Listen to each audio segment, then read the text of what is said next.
Earlier this summer, I came across a post on Facebook by a guy named Brian, the founder of the Backroad Overland Club. He was looking for some adventurers to join him on a 7 or 8 day overland expedition into northern Ontario. More specifically, from Sudbury to Timmins and back. Timmins, of course, being known as the birthplace of the beautiful and talented Shania Twain. The rendezvous for this trip would be a little town near Sudbury called Valcarin, and the plan was for me to swing by and grab my friend Lee along the way north. I was hoping that the pouring rain on this kickoff to this adventure wasn't a foreboding sign of things to come. I guess only time would tell. You know, I really enjoy traveling and getting away in my Bronco with my dog Lexi, partly because I love the peace and solitude of being alone in nature. I am the Lonely Overlander after all. But with Brian's proposition, I started to wonder, what if I'm missing out on something by traveling alone? But before we get too far into that, why don't I just take a second and introduce you to the participants joining us in this grand expedition.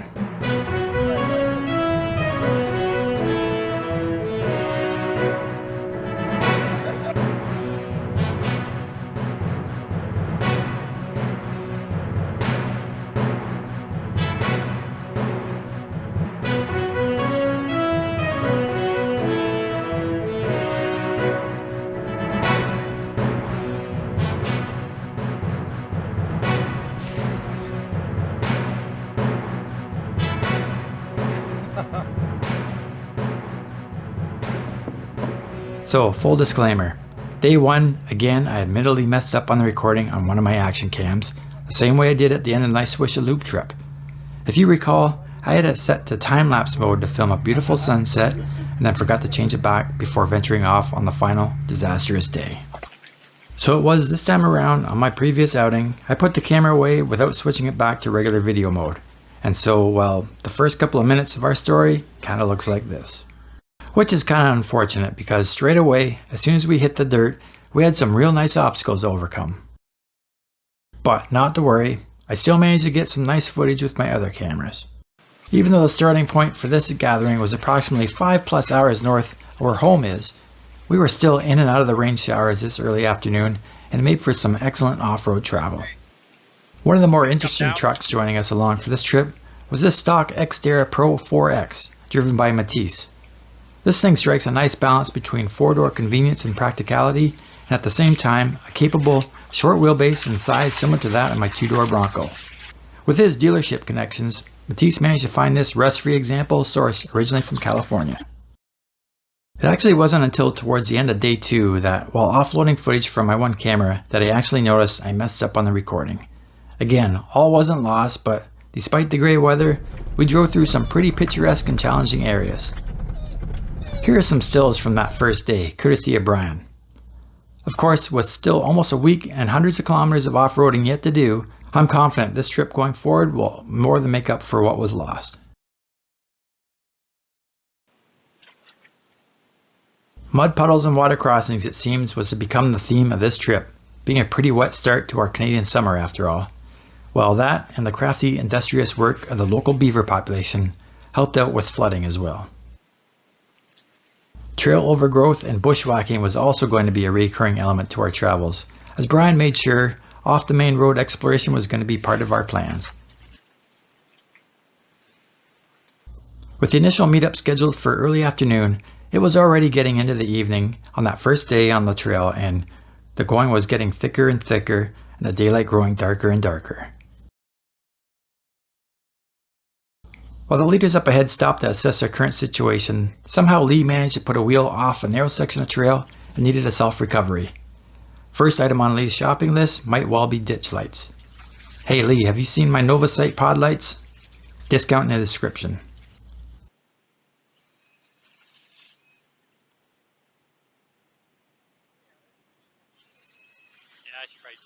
After some discussion, it was decided the best plan was just to call it a day and set up camp right there on the trail, in the dark, and in the pouring rain. I guess even the best laid plans, as they say, can sometimes go sideways. The first night we fell asleep to an incredibly warm and humid night, but awoke the next morning in the single digits after a cold front pushed through. Morning. It's cooled off a bit. It's cooled off a bit. I know, right? Gilles had the right idea. With his portable propane fire pit, a great piece of gear for situations exactly like this. With everyone slowly stirring and getting up, it was time to pack up our wet, soggy camping gear and get going on day 2. We won't leave you, I promise. Alright? We won't leave you. You go, puppy. Yeah, you calm her right down. You go, puppy. Until you walk away. According to Gaia, we were real close to breaking out of the bush and back onto the main trail, but with the overgrowth choking the trail more and more, we figured that was enough pinstriping for one day. So we all turned around and backtracked to the last junction we passed. However, getting turned around was a little more, shall we say, involved for some of us. Tread lightly. Or not. Are you in 4-wheel?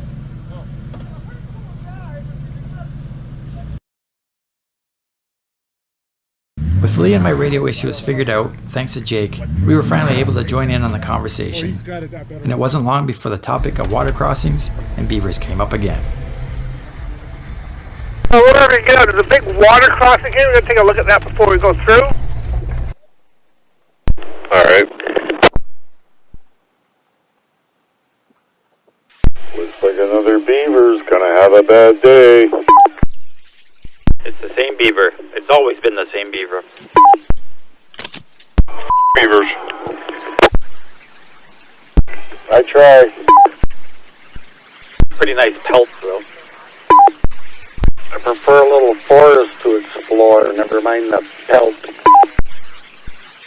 So you're saying you like the big bush? This is right on the left here is where that power line trail would have come out. With the cold front pushing through last night, it wasn't long until the clouds cleared and we were blessed with some morning sunshine for a change. So we're back where we started. 5 kilometers north of where we started, that's right. Because of the cramped, cold and wet morning waking up on the trail, nobody managed a proper breakfast before we headed out, but Brian recalled a snowmobile rest area we passed the day before, and that made for a perfect stop for a hot coffee and a bite to eat. I noticed Brian coming over to check out my 12-volt Bouge RV fridge setup. Turns out after this expedition was over, Brian went out shopping for a fridge of his own. It's definitely a game changer, and I'm sure it's an item that Lee added to his ever-growing overlanding shopping list must-haves. After having a bit of a lounge and chit-chatting about our first day on the trail, we were off again and heading down a well-maintained logging road at first. Brian curated and ran this route over 10 years ago. He calculated that we'd have enough time to do some exploring on the way, so it wasn't long before we turned off some of the lesser traveled 2-track. Back on their way, I finally managed to pick up a single radio station. However, it was French language, and it was talk radio. Well, better than nothing, I guess. Yeah, I lost my antenna too, not just my mirror. And his Toyota's falling apart. Fight's on. That's awesome.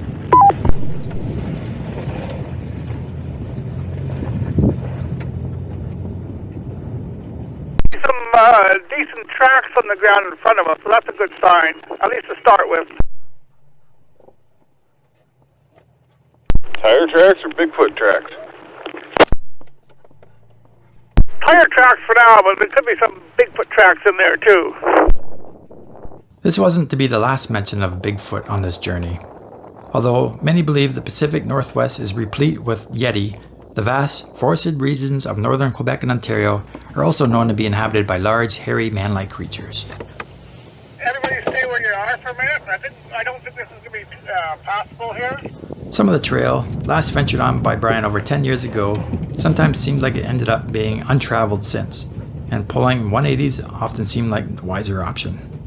You over these narrow ruts, Lee, just pick one. I'm pretty much straddling all of these here.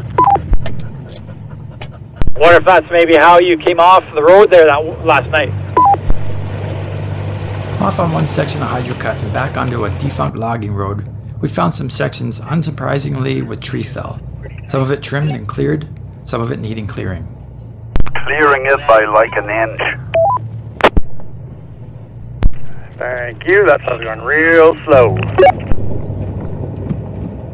Brian, being the trailblazer up front, handled the small stuff alone while the larger stuff required more manpower and chainsaws.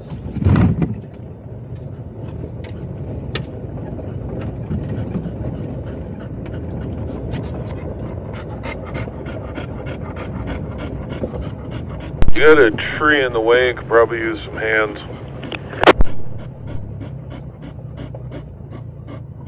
Adam had a nice 10-inch electric chainsaw that made pretty clean and easy work at 80% of the obstacles we encountered. Gilles, however, opted for a slightly less effective, albeit more gladiator-like approach to clearing the way. We all gave him plenty of space to operate.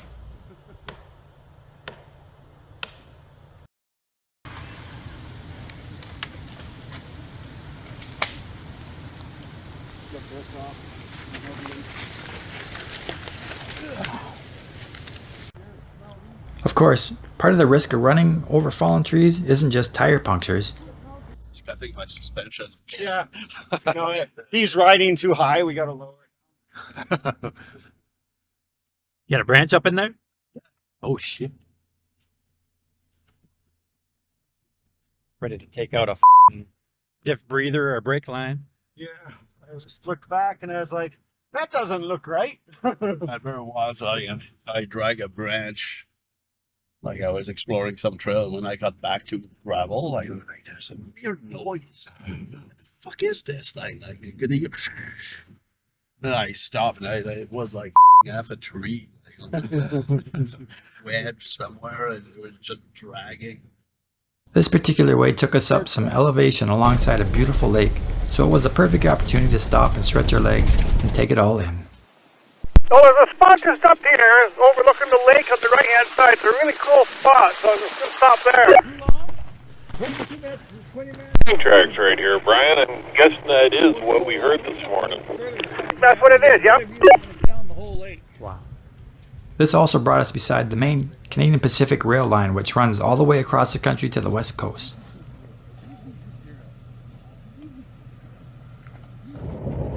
Back underway, and it wasn't long before we were held up yet again.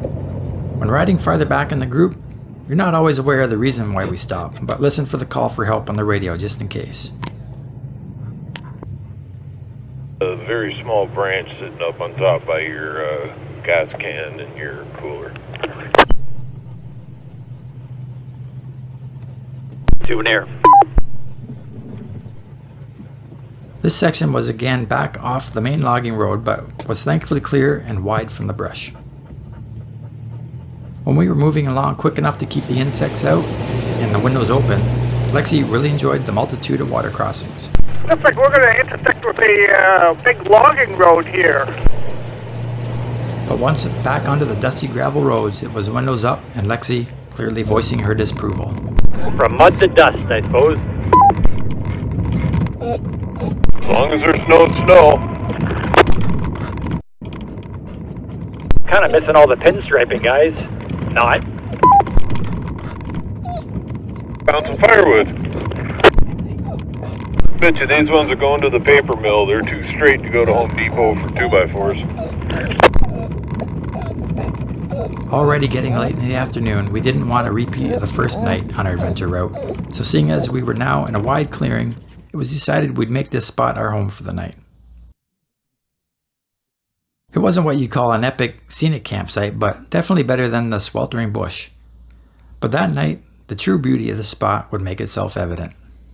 But before we get there, it was time for some supper. A hearty Italian dish, gnocchi bolognese.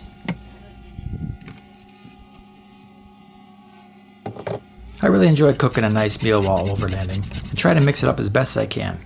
But with the multiple long days of travel from this expedition, keeping it simple was definitely a priority. Everything on the menu planned for this week was single dish easy but delicious.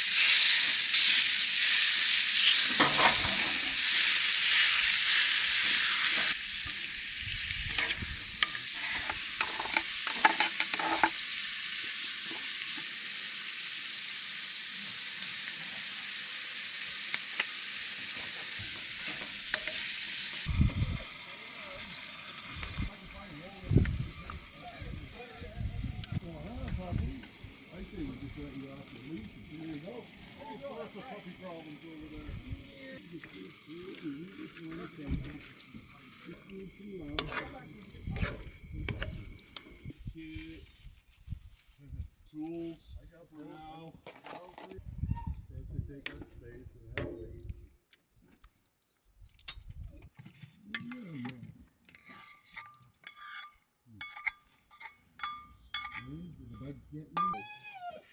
With everyone finally set up and well fed, we all gathered some wood, plopped our chairs down in the middle of the road, and got a fire going, waiting for the night to fall. It slips off. So, but now he's back. He tries to do it backwards. But when Before settling in myself around the campfire, I took the opportunity to get some, what they call in the film industry, B-roll footage. Film and video may be cut away from the main story to show related scenery or action. Establishing shots may be used to show the audience context of the story. These secondary images are often presented without sound or with very low level sound, as the sound from the primary footage is expected to continue while the other images are shown. The various shots presented without sound are called B-roll. In other words, It's all the filler stuff that's not important really. Oh, see, you talk. Yeah, that's not important. That's gonna make the B-roll. this is the kind of thing you miss out on when you're traveling alone, I suppose. Maybe I've been doing it wrong all along. Good times, good laughs, and good company. The one traveler with us, as I mentioned, Gilles, a recently retired Canadian Forces veteran, provided us with some entertaining stories the entire trip. Tonight, he recalled a time when him and his troops were at a training camp where a reported nuisance bear was a concern. We had a bear in the bivouac. Like basically he was coming at supper time every evening. Like clockwork. So we're like, yeah, someone has been feeding him. Yes. It's like, he's just coming and like, oh. I'm like, oh, Davey's back. He's just looking at us. The first night, I'm like, okay, we'll scare the shit out of that guy. I took one of the artisans. I had the boss, like, permission to use one of the artisans to scare the bear. It's like, of course. So I throw that fucking thing, and there's a whistle that simulates an artillery shell coming. Oh, okay. And then a big explosion, right? So I dropped that right beside him, and he's looking at it. What is this? And then the whistle starts. He start running towards us, screaming at him. Like then he turns around, and as he's like running beside the thing explodes, and it worked for 3 minutes. We didn't see him for 3 minutes, and then he came back. All the bear talk that night had Matisse sleeping in his Nissan instead of his ground tent. Yeah. I don't know how well he slept, but I had an absolutely peaceful night. When that bear is like 600 pounds, that's not going to be funny. Like, Yeah, black bear getting pretty big for sure. One animal sound we heard a few times this night that we just couldn't put a finger on all had us stumped as to its identity. Take a listen. daylight underneath the truck. It would come to pass that bear, beaver, and Sasquatch tales would be a reoccurring topic of discussion on this trip. I don't know. I don't think it's a virus in Sasquatch, yeah. Basically, anything that we saw or heard that we couldn't explain was blamed on Sasquatch. Sounds like a broken trumpet or something. Well, there's this noisy character beside me. He's always yakking. I can't hear that. I don't know what you're talking about. No. I speak loudly because I don't have hearing aids. My best guess was maybe an owl, or someone mentioned a frog. If you have any idea, leave a comment below. Before the night was over though, I grabbed my camera and tripod and took advantage of the moonless night and wide open skies to shoot some natural photography.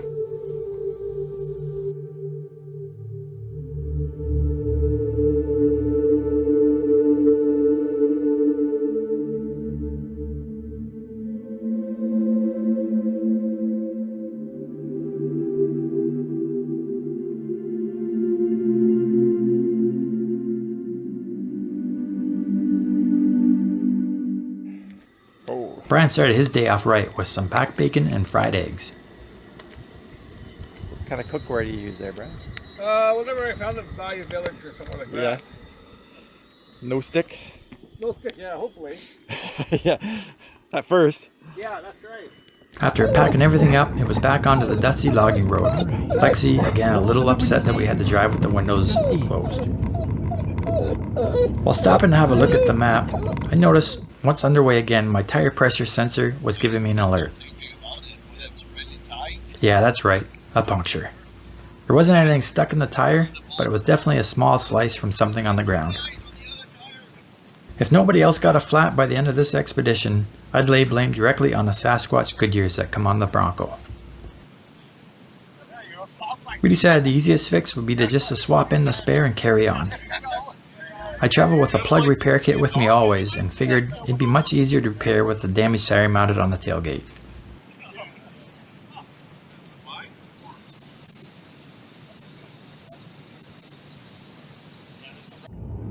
I like driving on this road. This is a nice little tour. Kinda wishing I had a rally car right about now. I wouldn't care how fast I am, I just how much air I can get over the jumps. Does look like fun, but I wouldn't want to be that passenger. Or the spectators. Today we'd come to approximately the halfway point north on this trip, and we took the opportunity to air back up before hitting the pavement, traveling west to the Watershed gas stop for fuel and to resupply. If you're in the area, the pizza slices there are definitely worth a stop. And on a long, hot, dusty trip, some ice cream certainly hits the spot as well. What is this strange road surface? I don't know, but it's good. I like this base. I'm supposed to be in Timmins to meet Shania Twain in a day or two. Aired back down once again and back on the road, we eventually traversed one of the structurally better bridges on the trip. Bridge up ahead. I'm turning around. Looks like it has rails. For whatever reason, I still find bridge crossings a little sketchy. Lexi certainly didn't seem fazed about the water crossing in the least.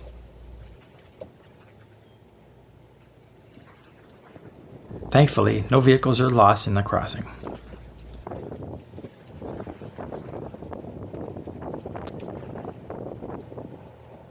Jake, we're going the other way. Okay, cool. I thought we were heading back from where we came. We are. We're doing that too. With lots of gravel and paved road sections covered today, we took a short excursion over some muckier stuff on our way to a camp spot for the night.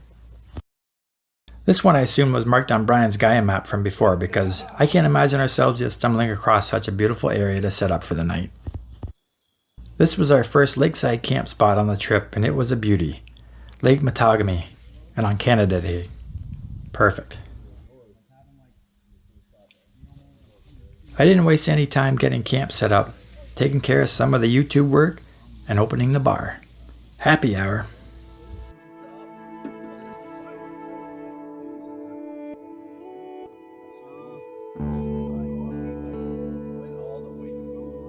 The weather today was perfect and it looked like we'd be treated to a fine sunset over the lake. What a perfect way to end the day.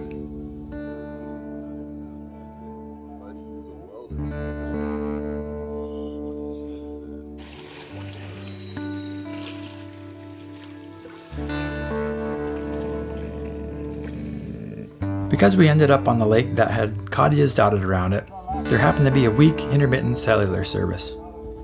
A lot of us got caught up on our social media and email posts, but unfortunately Paul and his wife got some bad news through a text, and this would be their last night with us on the trip. Their company was definitely missed.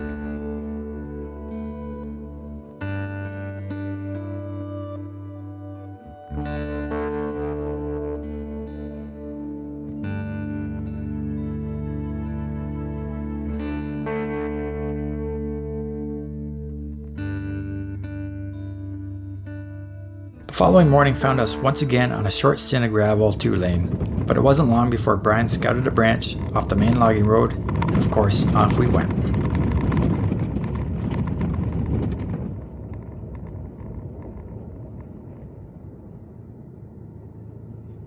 Guess it's time to put it in four-wheel drive. That's a good idea to fold your mirrors, and if you haven't done so already. Mirrors or mirror? Heading off into the woods and eventually up another hydro cut, we ran into a nice sloppy hill where I actually had the opportunity to test out the new winch set up on the Bat Mule. Brian, Matisse and I made it up okay, but kind of tore the trail up a bit in the process. To Jake's credit, his F-150 was heavily loaded down and his tires already became packed with mud.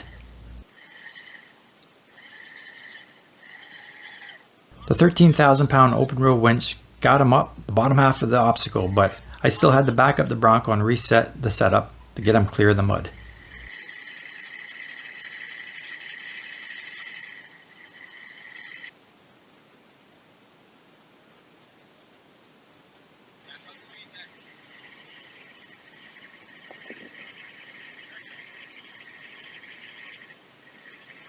Next up, it was Gilles in his equally loaded down Jeep Gladiator.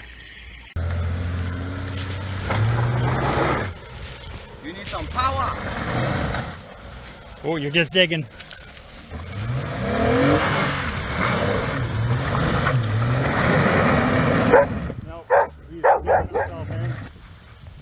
Army recruit you.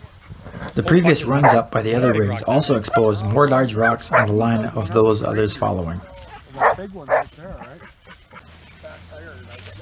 While Gilles tried to crawl it up, but ultimately just burying himself, it was time to try a bit of ascent and use some momentum. And ultimately, well, that didn't work either. The whole time, my friend Lee was mentally taking notes and knew exactly how he was going to approach this mud patch. Gilles eventually found the right combination of send and power and motored himself clear, all the while Lexi voicing her encouragement. So it was finally down to the last truck. The rest of us gathered on the hill, awaiting Lee and his full-size Tundra to make the run. Nah, he'll be good. Momentum is all you need for that.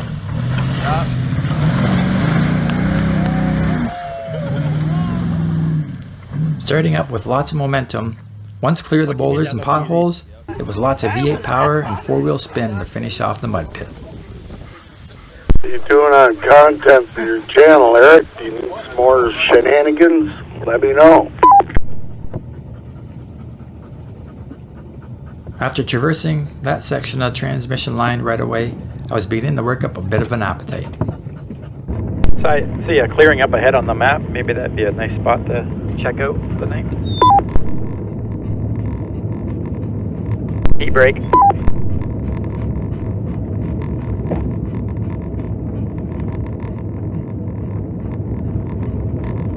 This'll do. This'll do it just fine, yes. Another sweet spot and another beautiful, clear lake.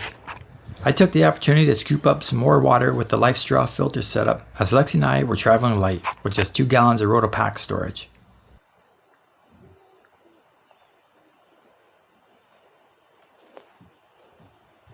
Been charging it while he's driving, so he's been using it, so works for me, helps him out.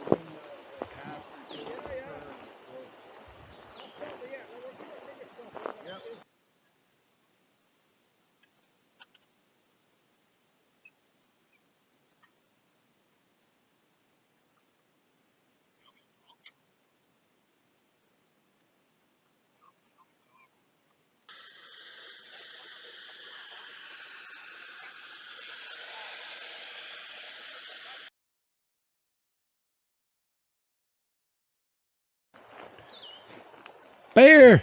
There's a bear! Oh, it's just Lexi. With a bite to eat for me and the dog and a fresh cup of hot coffee, it was down the road yet again and as soon as possible, off the main stretch and up a side trail.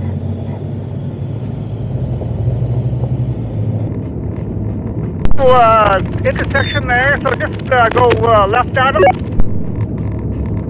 Roger.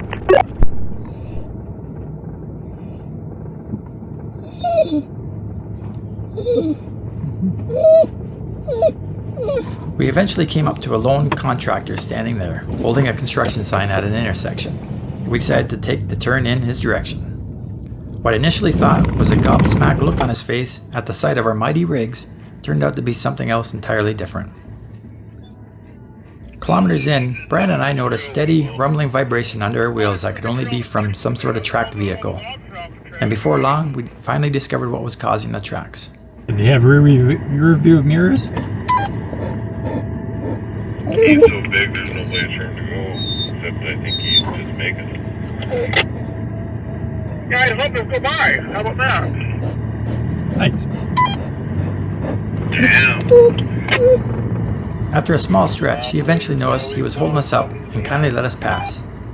Obviously, some sort of construction work going on up the trail, and Lexi was clearly excited to find out what it could be. That'd be quite a job driving one of those things. How do you wear it down though?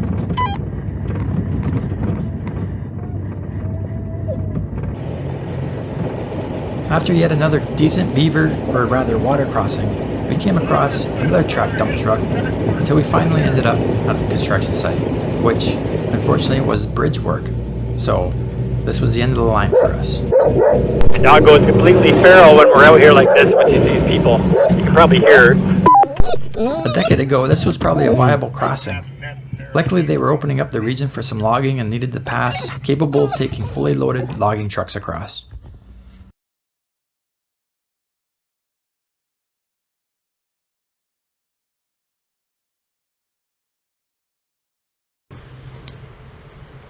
After pulling yet another U-turn, much to our chagrin, it was back down to the last intersection and back onto the main road and off on the next promising side trail.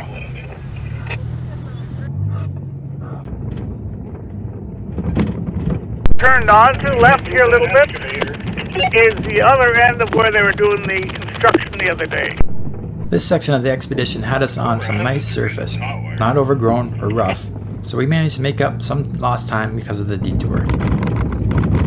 With the skies eventually looking a little gray and the day growing to a close, we'd be fine coming across any spot to set up for the night. Bridge up here about a kilometer. We can stop there for a little break. It'd be more out in the open too, I think. That'd be ideal. Sounds good. I sense a water crossing in our near future. I think you're right. Beaver's dammed the road. Yep. They have. Trying to flood the whole area. But not before some pesky beavers gave us some more water crossings to traverse. Can't be that deep there, hey? No, it can't. Maybe a foot. Yeah. After Brian waded across by foot to check it out, it was determined the crossing was pretty sound. Firm bottom, not too deep, so again, he led the way over. Nice water. It's long. I just walked it. It's about knee deep or less. All hard rock bottom, so it should be no problem. Yeah, nothing crazy. That was awesome. You'll probably drain it now. Yeah, and then the beavers are gonna come fix it. Yeah.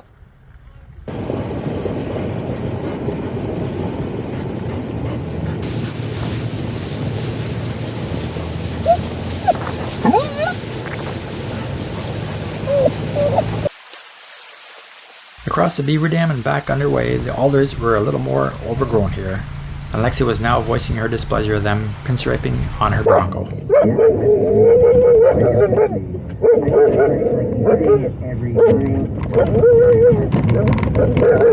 Which was just as well, as we soon found a widened section of trail we decided to set up for the night. Anywhere along here is good, I think.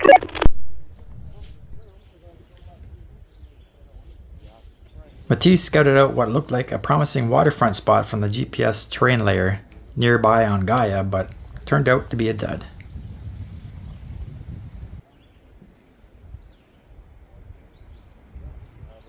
What a jerk.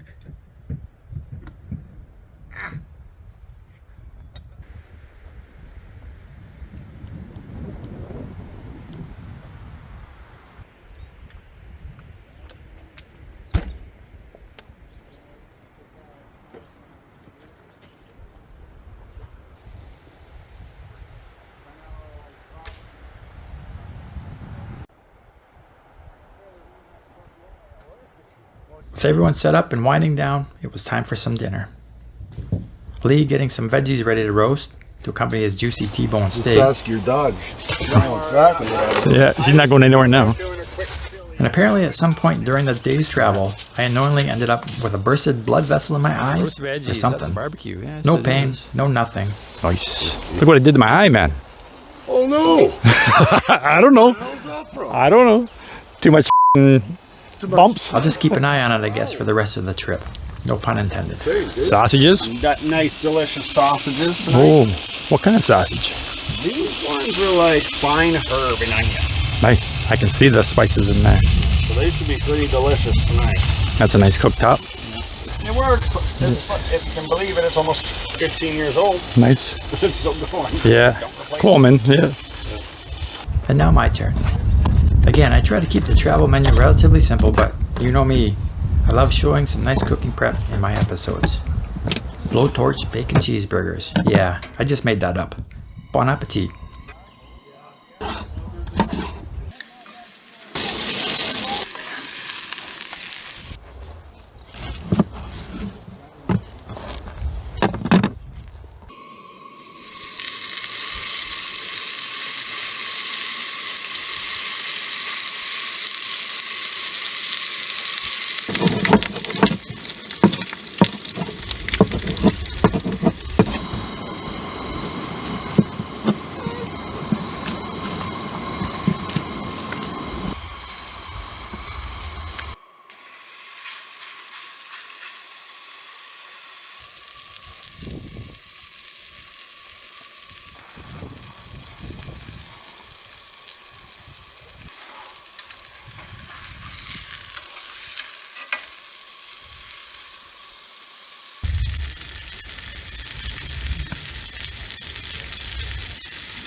What a great end to yet another awesome day of travel. Good people, delicious food, lots of exploring and getting our rigs dirty, and wrapping it up yet again gathered around a warm fire.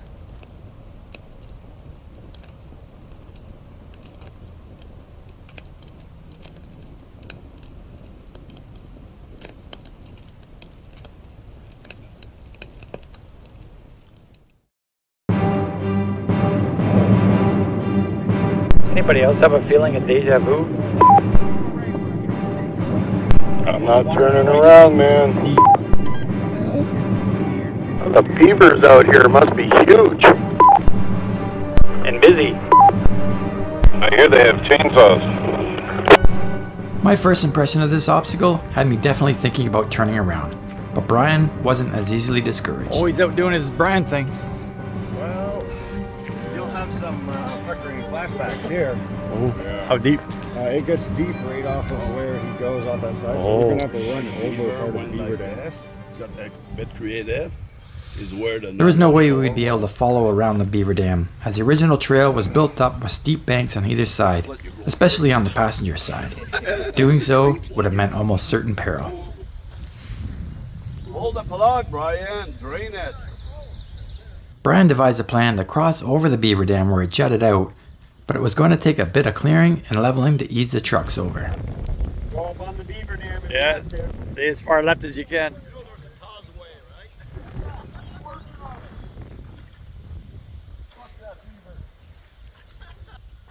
Well, that's what they wanted the shovel for, to smack the beaver. Seems I wasn't the only one without a pair of wellies, but Jake waited out nonetheless to lend a hand. With the amount of bodies out there, I figured I'd just be in the way anyhow.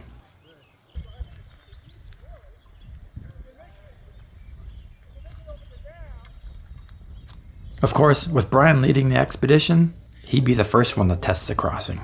Taking a survey, Lee. How's your confidence level? 1 to 10. Full send. We've made reference to the size of Brian's testicles in the premiere episode with regards to his trailblazing, but in actuality, he's very careful, skilled, and judicious when it comes to off-roading obstacles. And for the record, we really have no idea how well hung he actually is. Looks good and level now so far. Yeah.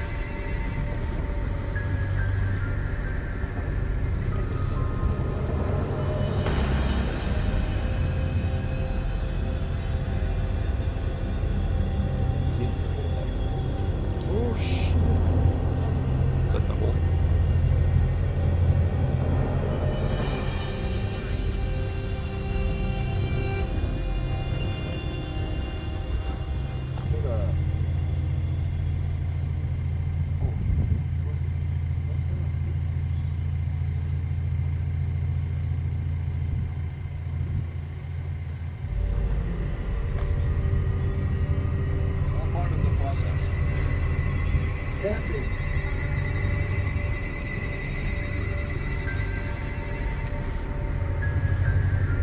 Oh my god. Oh my god, that's a big hole. Yes, it is. You gotta come With that Matisse way. spotting him out and over what remained of the modified Beaver Dam, the Tacoma appeared to actually make easy work of it. In this case, it's not so much the difficulty of the obstacle, but rather what's at risk if something goes wrong. I wonder if there was another culvert there that's washed out.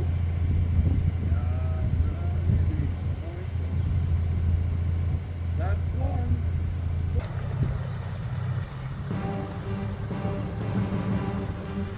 I'm finding that part of it. I like manage.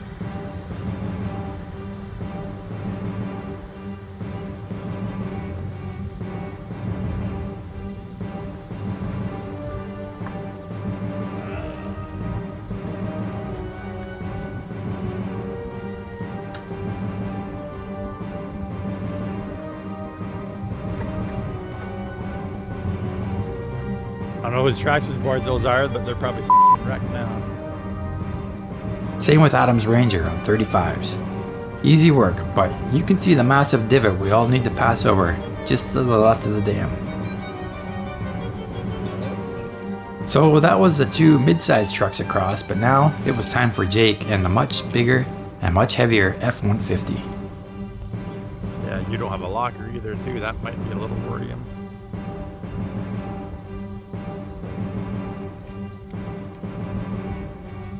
Looks brutal though. It's not that bad once you get there. Oh, there it is. Once his back wheels drop in, you can see the chassis hard bottoming on the way out. But again, no hang-ups, and he's over it with little drama.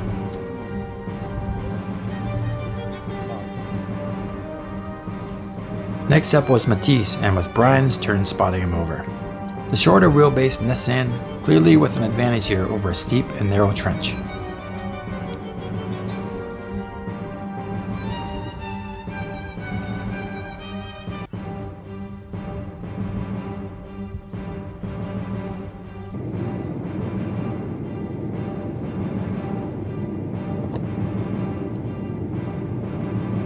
I jump in the Bronco to move up in queue as I watch Jill start across in the Gladiator. Again, very little drama.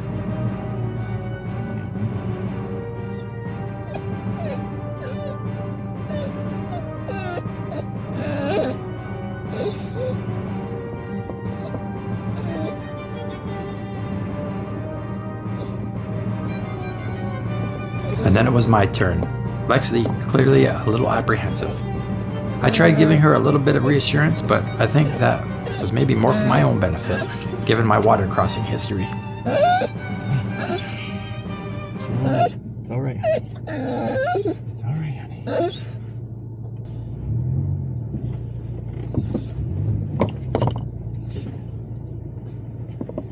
The obstacle looked pretty straightforward, but one wrong move on either side of the narrow crossing would almost certainly be disaster.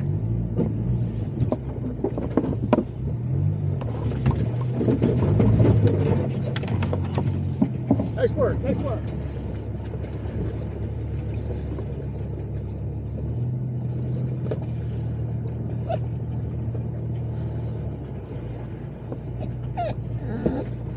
Good job, Lexi. Yes, you did a great job, Lexi. And now Lee with his Tundra, arguably the biggest and heaviest rig in the group. Lee's probably about the biggest and heaviest, I think.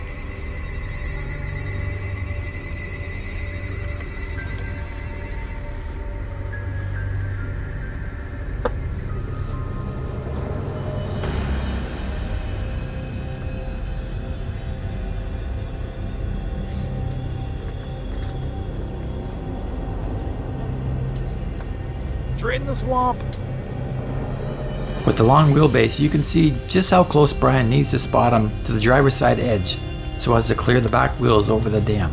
But even on the way out, the Tundra is literally just inches away from going off on his left.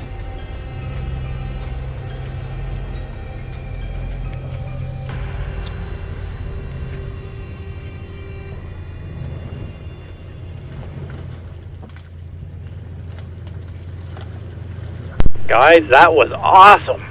Like that. Say I'm enjoying every minute of this. Yeah, it's too bad there isn't more of that in the row. It's kind of piecemeal up here. We can come back when it's dark. For sure.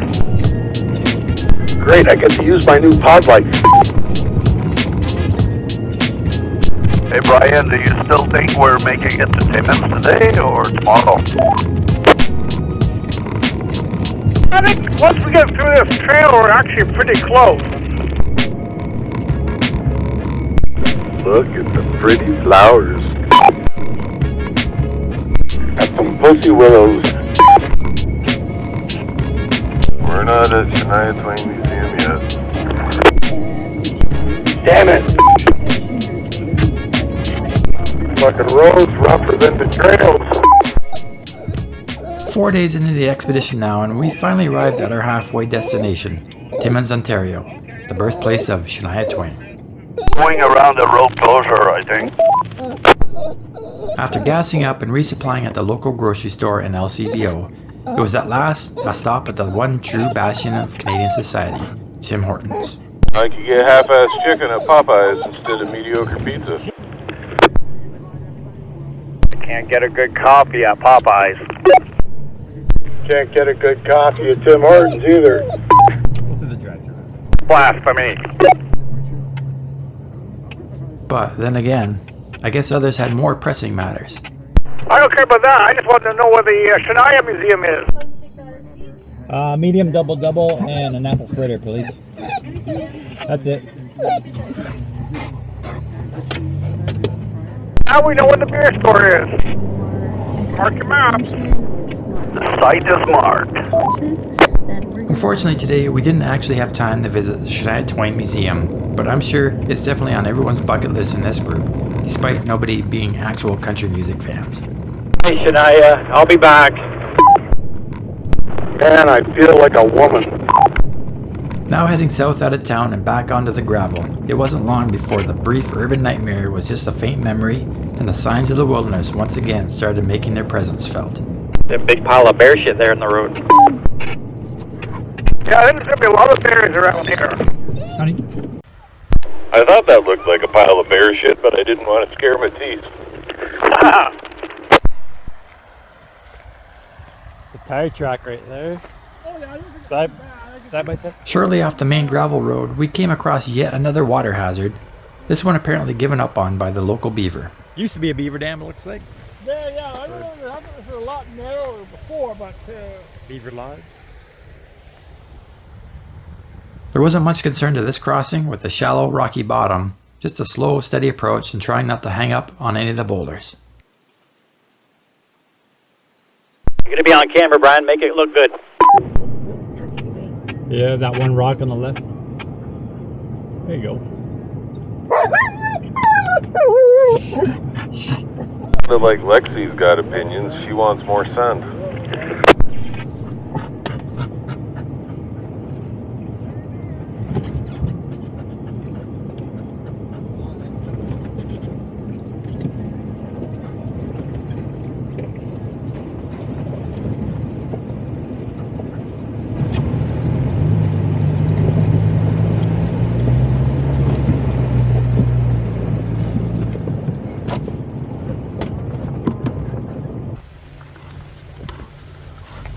Truck, honey. Truck.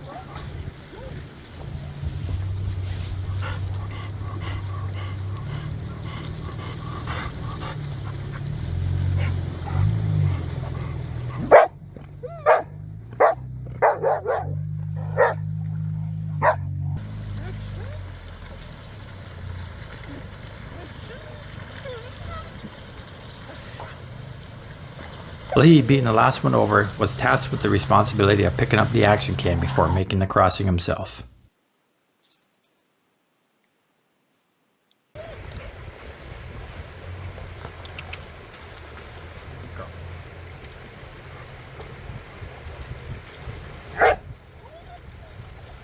I don't even think he got his undercarriage wet, much to the disappointment of Lexi. Get any water on your tires, Lee, or did you just send it? Lexi was barking, it wasn't full send.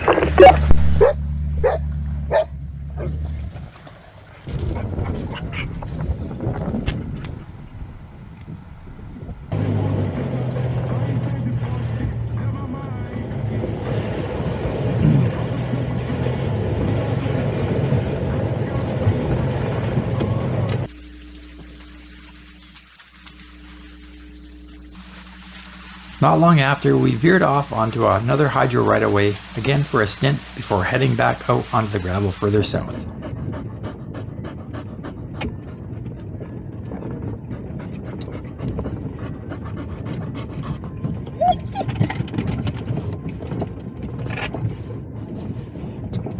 By now, we were getting long into the day, so we kept an eye out for a camp spot for the night.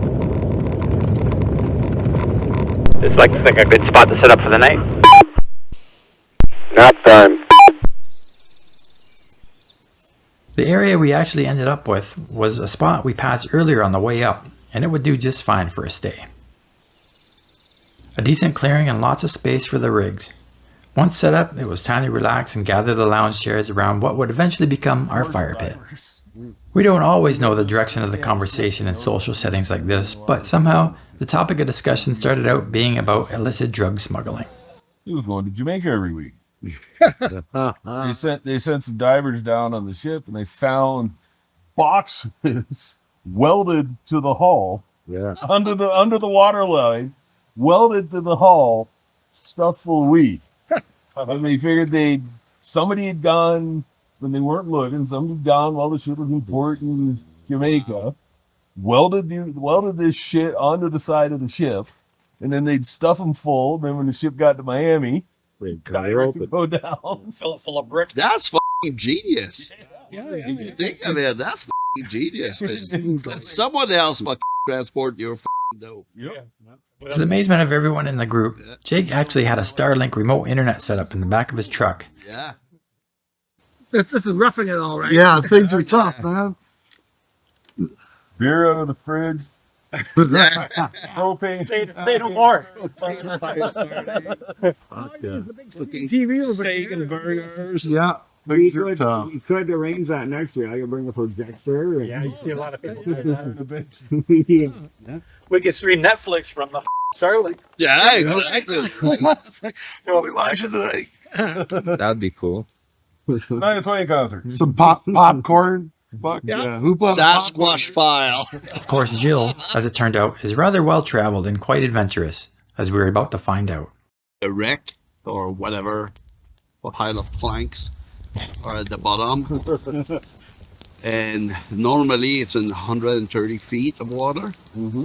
So we knew it was a long haul to get there, cold water. But we were at high tides.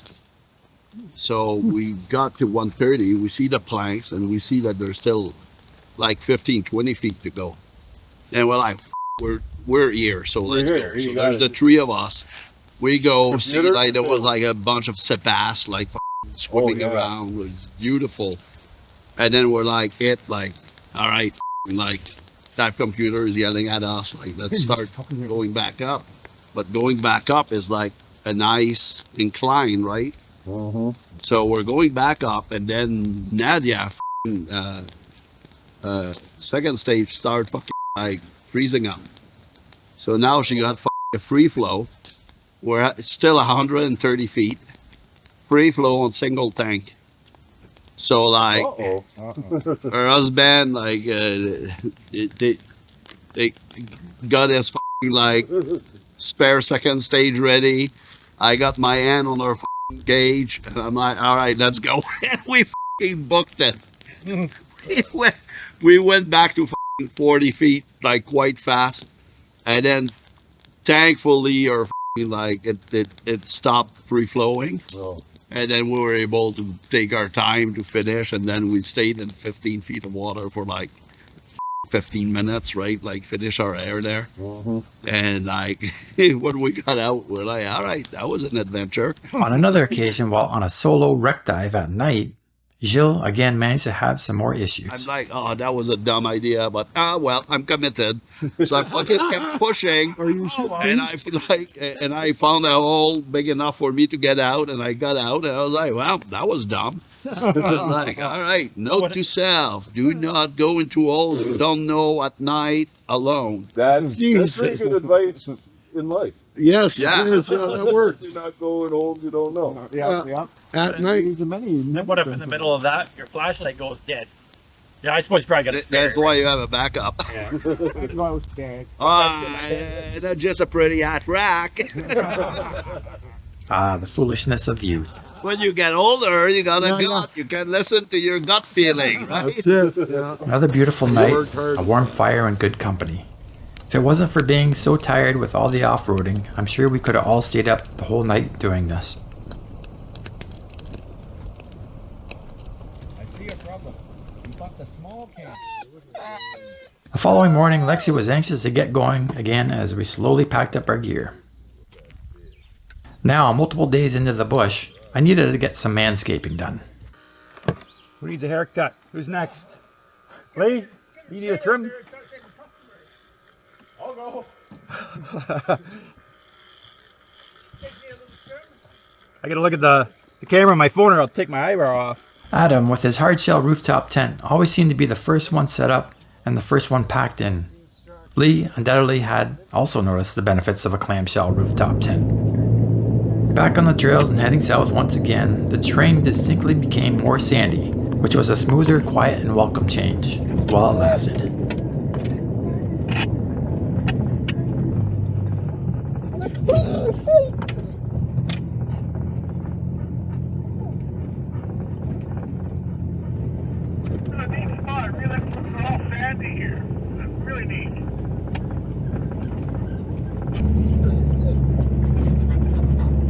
Next expedition, I think we need some sponsorships. If we want to get serious about it, yeah. That'd be a great idea. Winches, tires, shocks for everybody. Good, I can take all that stuff off my list.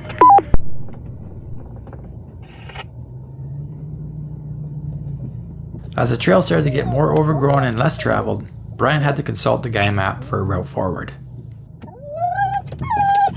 Not getting out. Let's keep our fingers crossed that this section is passable. I've been doing that since day one, Brian. Into the bush again. This way eventually led us to a deep river cut which was completely impassable. A long time ago, this might have been just a trickling stream, but now we had to figure out how to turn around and head back out the way we came in.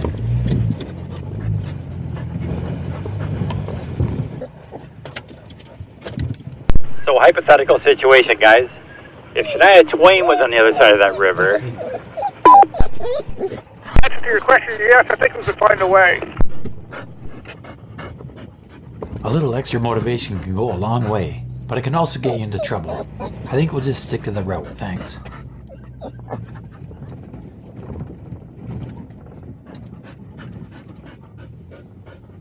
This water hole is kind of deep, so... So you're just saying you want me to record you? Yeah, that, and send it. How much send? 75%. Copy that. 75% send dialed in. I must be doing something wrong. That was only a 20% send. Back out into the clearing, and after a quick stop for a pee break, it was back underway, fortunately over an area which saw more recent traffic. Fresh tire tracks along here. We are not alone.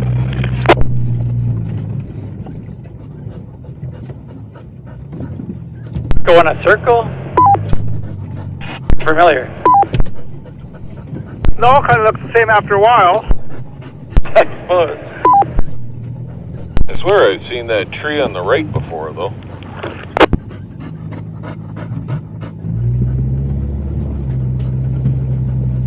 Took a straight shot straight up the hill, Brian. Full send. Send it. And the rock crawler and Ford used to be a good playground back in here. Hell yeah. This expedition easily is the longest trip my relatively new Bronco has been on, but some of the other trucks in our group are a little more well seasoned than mine. So my truck just rolled over 334,000 K. Nice. I just hit 5,600. You're almost there. I just hit 149,616. Most of that in the dirt, Brian? Solid dirt kilometers, that's for sure. Off the Tower Line Trail and back onto the gravel, we scouted for the next trail to get back into.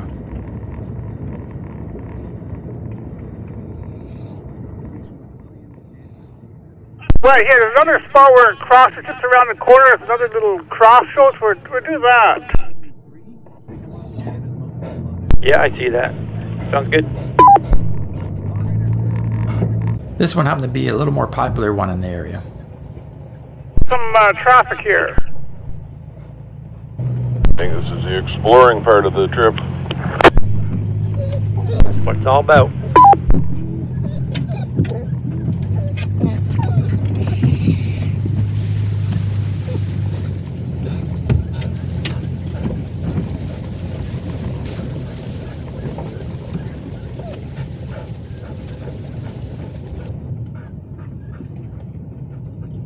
We managed to get ahead of a group of ATVs while they were busy prepping to head out, but they quickly caught back up again.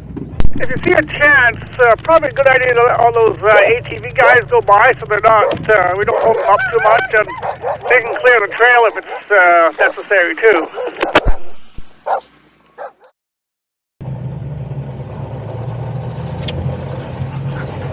I don't know if it was a particularly wet season up here this year, but this section of trail offered a lot of fun wet water crossings in the lower lying areas, and plenty of bridge crossings where the water was too deep.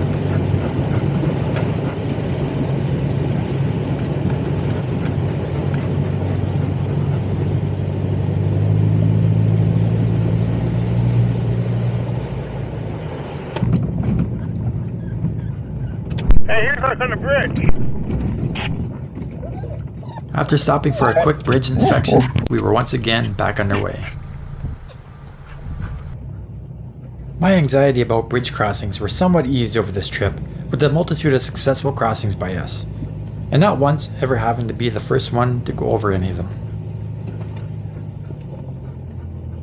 You know what I like more, going up really steep inclines or going down really steep inclines? Yes.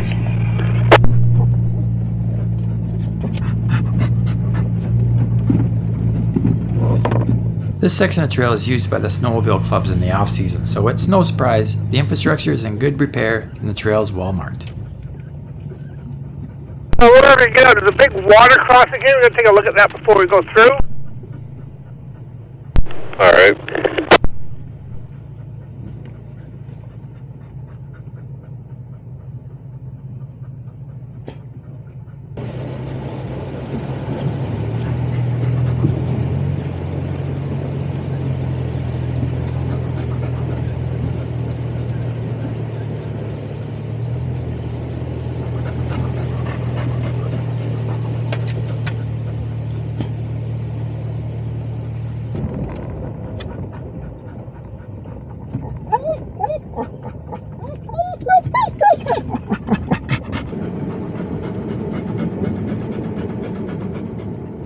No alders in here, Gilles.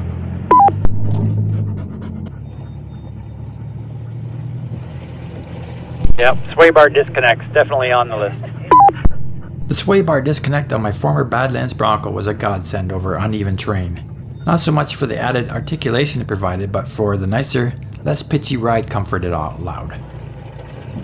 I know what you should put on your shopping list. Those new Taco isobaric fucking isolating seats or whatever the hell they have. The f*** are those? Your driver and passenger seats are on suspension in those trucks. Imagine Shania holding you and massaging your back while you drive down these trails. A man can dream. As we've come to learn on this trip, when the going gets tough, it inevitably gets tougher before it gets easier. Or before we bail on it and do a 180, which actually wasn't as often as I'd let on.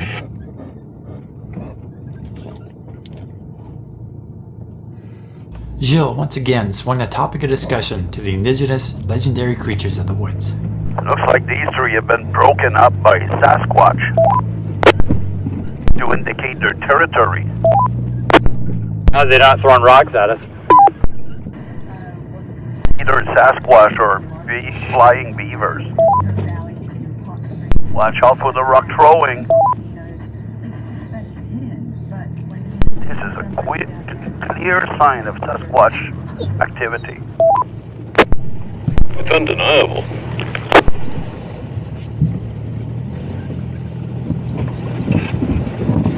Very close, there's no trail anymore. Trail anymore? Feels that way with all the trees in the way. You don't need no stinking trail. Coming back off the hydro cut and onto the logging road, we came across some more tree fell that the earlier ATVs managed to scoot under or around. Not so for us. Well, either that or Gilles was looking for another opportunity to wield his machete.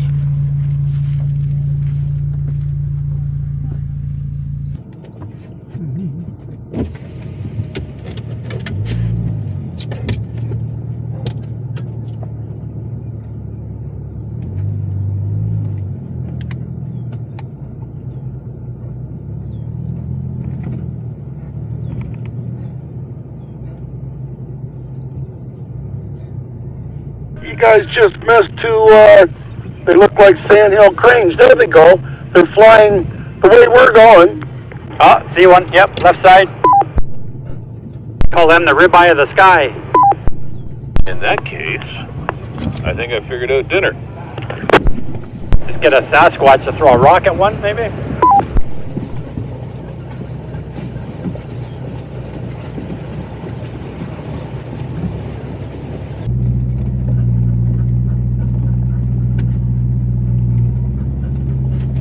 I had to stop and put it in 4 low on that one obstacle there. It just wasn't going anywhere.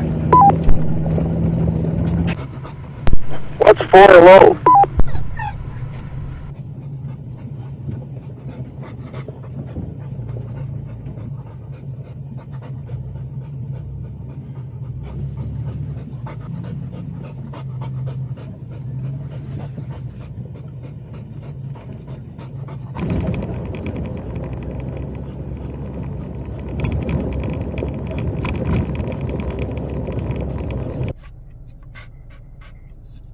Matisse the other day was complaining that he had nothing to do because he was always in the back, so today I'm letting him move all the trees.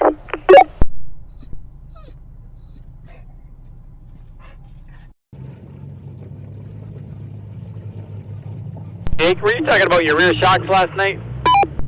I wasn't, but what are you seeing? Your back end looks a little bouncy. Yeah, I've noticed it a couple times following Jake, too. It's almost like bouncing off the ground. Question, Eric, are you sponsored by any shock manufacturer? I wish, but no. Let me reach out to a couple people I know.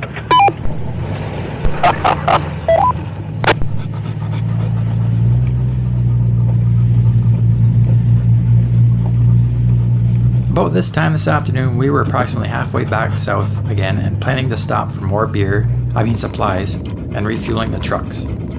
A short pavement stint to a place called Shining Tree for some $2 a liter gasoline and a souvenir hoodie for Lee. I grabbed a delicious ice cream sandwich.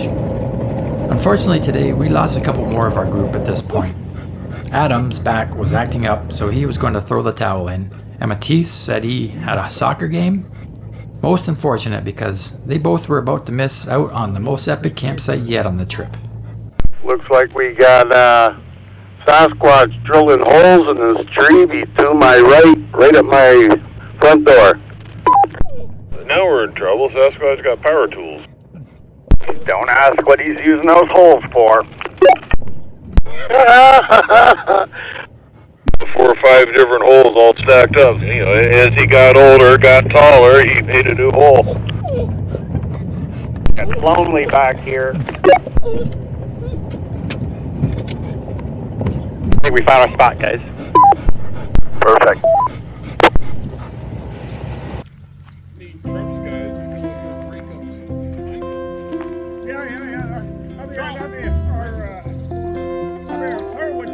This area offered 2 side-by-side clearings beside a beautiful still lake amongst the tall, spindly pines.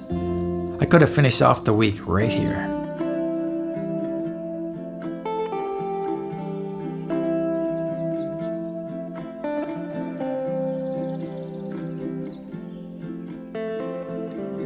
We wasted no time finding and positioning ourselves in our respective spots, setting up camp and settling in.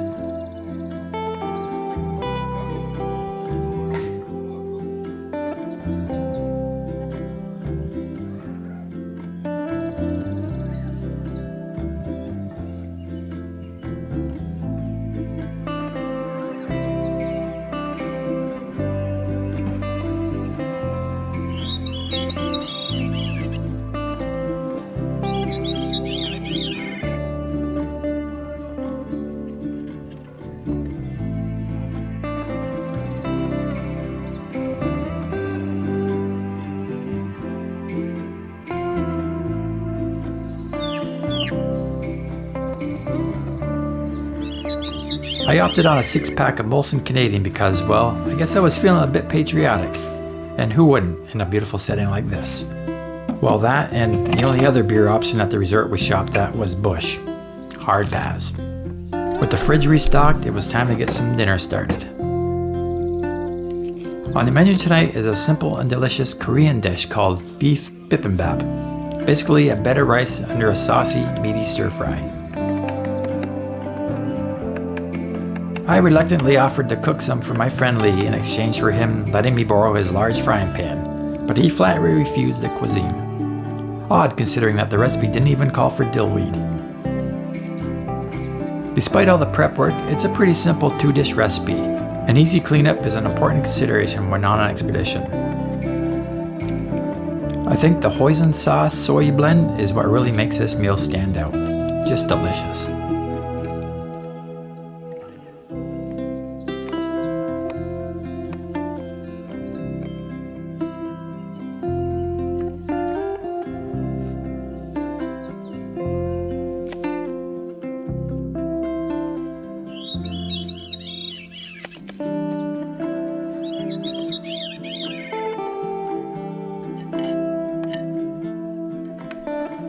I know, I swear by my cast iron pans, but there's something to be said about a nice lightweight non-stick pan that you can clean with a paper towel at the end of the day.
And to top it all off, a little punch provided by what else? Some hot mule sauce. Just please don't tell me how it's derived from mules, thanks. Admittedly, this is easily a serving and a half, but these long days of travel take something out of you. And of course, Lexi also got to sample some.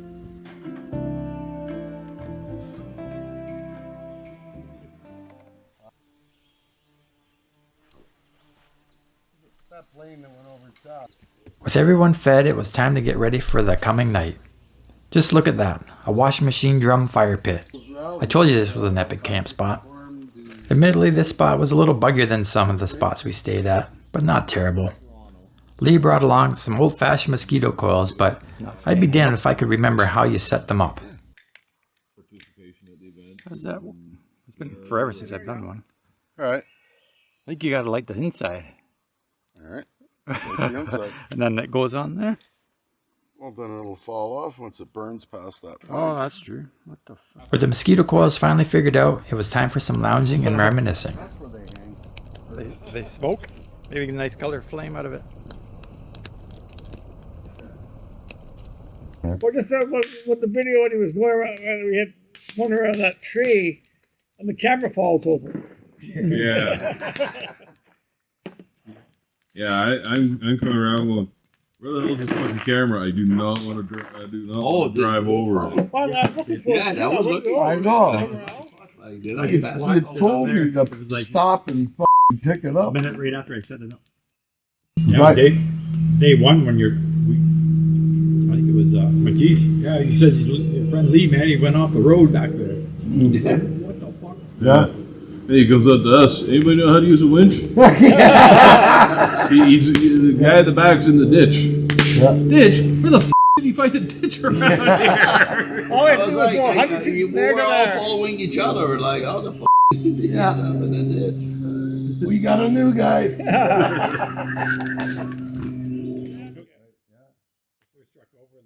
As I mentioned in the premiere episode, our friend Gilles is a recently retired career infantryman and he's seen action in Afghanistan.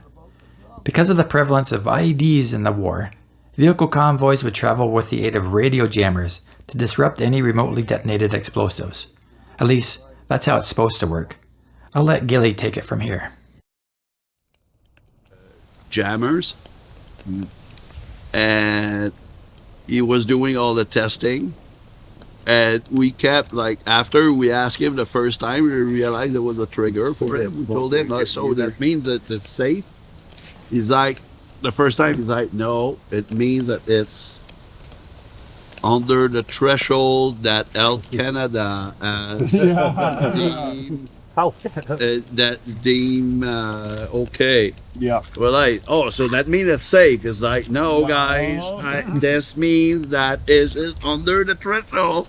Like, remember, like, smoking was considered safe at one point. And like, we don't know. Maybe in 20 years they'll realize that that's why these guys glow in the dark, right? Baby, I had two 200-watt jammer on that license. Like, when I was inside, like on a call, it was fine because I had the shielding. Yeah. But when we're driving along, like my det commander was in the rear ash. I was I was crew commanding, so the antenna was further away, but the second antenna was right beside him, and he could feel it in his filling. Oh. It was like 200-watt jamming power coming out of that antenna. Yeah. And he could feel it. If he turned his head towards the antenna, Fucking he lit could him up. feel the vibration in his filling. As the day gave way to night, the woods started to come alive. We thought maybe it was an owl perched directly above us, but it made this really odd sound. Whose light was that? Put that light back up there. Huh? Put that light back up there. You were looking right at it. Huh? I see. That thing isn't moving at all. Yeah, it is. Oh, When it finishes its noise, it makes a little movement. okay. I'll tell you what, let me get this goddamn bird ID. I bet you it is. No. It's only also when it's up there, but it swoops down and picks you up. It promptly flew off, maybe because it didn't like being in the spotlight, but then from the other side of the clearing, I suggested at this point maybe we could knock on some trees, see if we could elicit a response from a Sasquatch, but for some reason, nobody seemed terribly thrilled about the idea. The next morning, it was all about the inevitable paint and body damage. I don't remember what these trees are called, but they're the scourge of fucking trails. Alders, maybe? They just grow by the side of trails because of the sun, and they grow up so fast and just go over everything. I think on an upcoming episode on the Lonely Overlander, you might see a video on how to buff out pinstripes. Or not. Nothing like the sound of pinstriping for breakfast.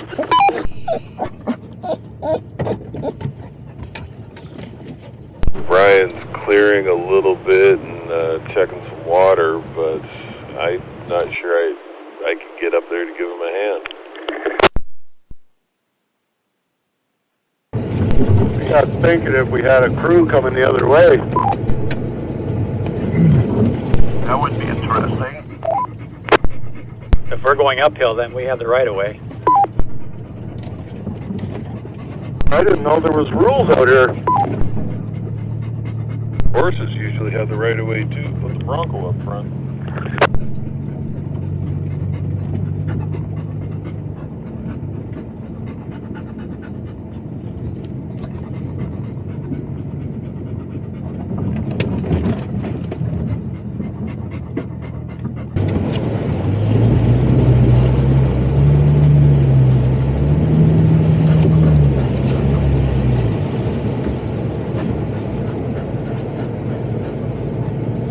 You see that, Gilles? It kind of falls off to the left there, so a little momentum.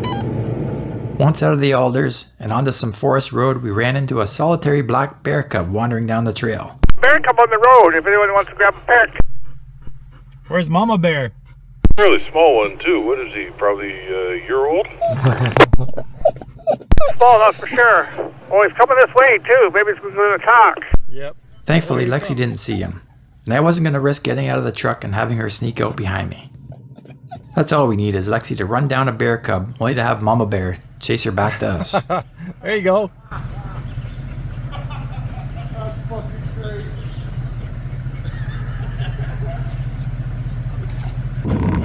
Ah, the open road. Looks like that thing's been parked there for a while. Shot up too. Must be nice to have the money to be able to afford to just abandon equipment like that in the bush. Our taxpayer dollars at work. Full send, full send. Lead to the front of the line, please. Lead.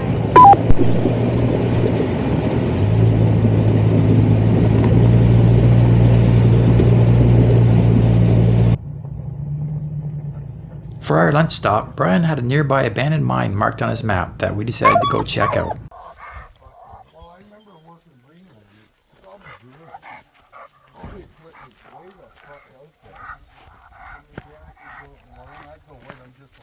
Somebody got pissed at him too and chucked a rock through his thing. That might fit on my Toyota. No. A nice pink color to it. Is that iron ore maybe? Oh yeah, it's more rust. Right? This particular location used to be a barite mine.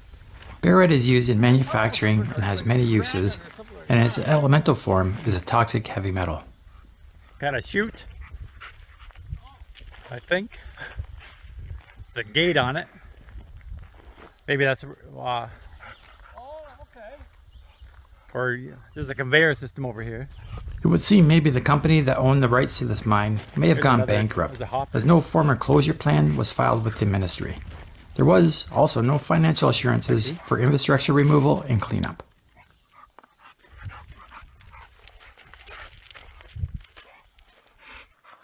Okay, maybe they gave up on it because it flooded? Well, usually if it's good, they would pump it out. Yeah, right. Yeah, maybe that's what we saw on the top of this part. Water pumps? Maybe, yeah. Sadly, it's probably pretty common that when a mining operation becomes unprofitable, particularly for the small outfit, this likely becomes the inevitable outcome. Yeah. It's a good thing it's covered. I'll just wash into the lakes and shit.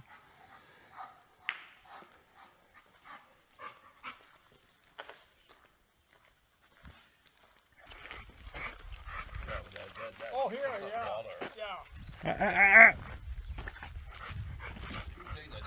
Must have been a bankruptcy, right? They just.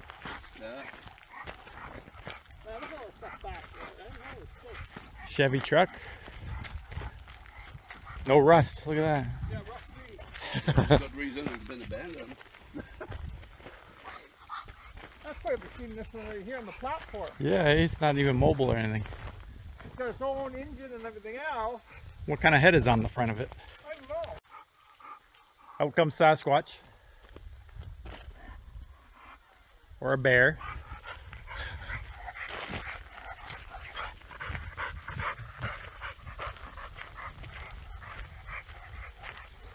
Is any computers in there?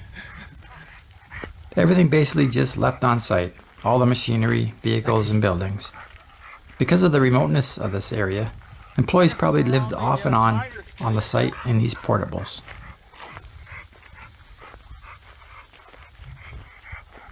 Big rust pile there.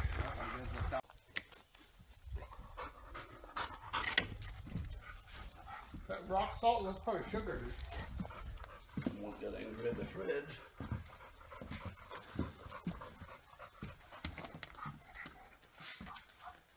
Some of his Napa catalog from 2017. Oh, that's not too long ago. No.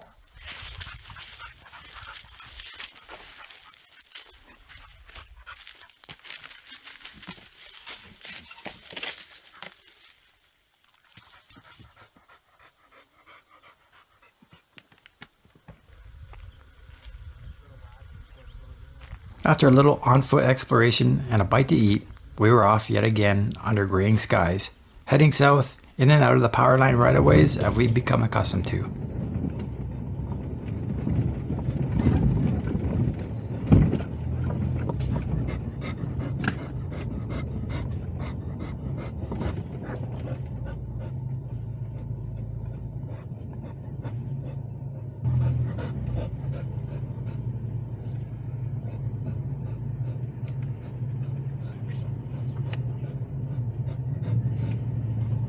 More water crossings, this one seemingly one of the more muckier ones we've come across, but easily manageable.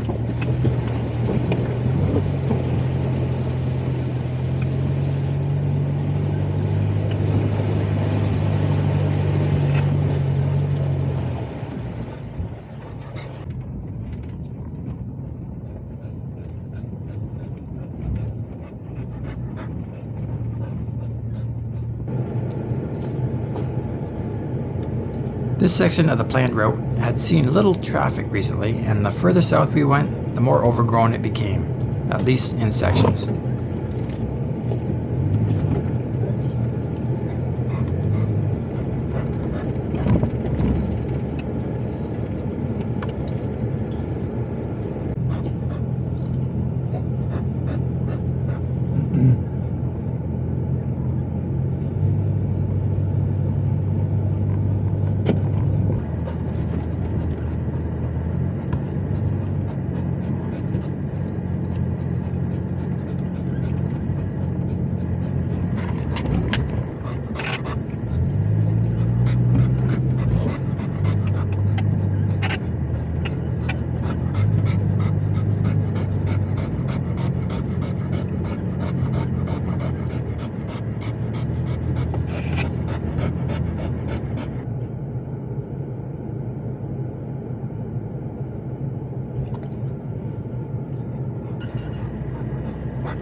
Another water crossing, this one with a decent steep bank on the way in, but the water level was thankfully shallow.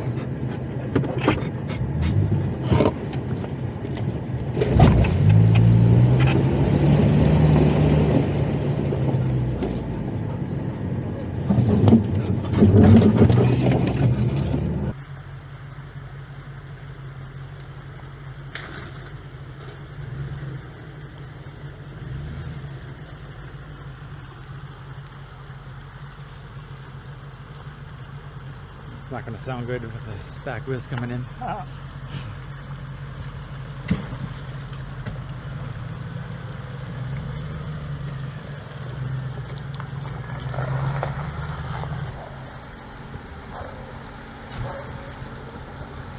Oh yeah, it's profiled now. Yeah.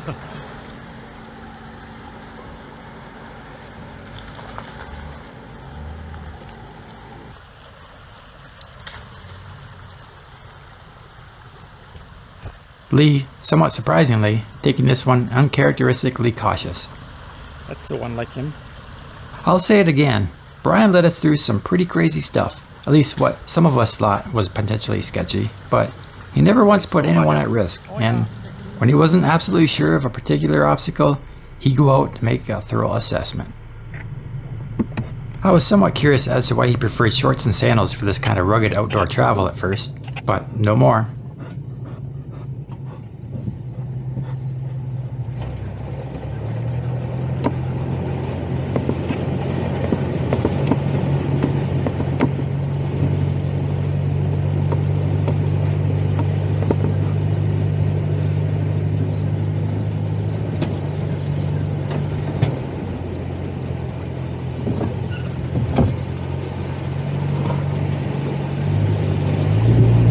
That's a nice river crossing. Further south, we eventually wound up in an old logging region.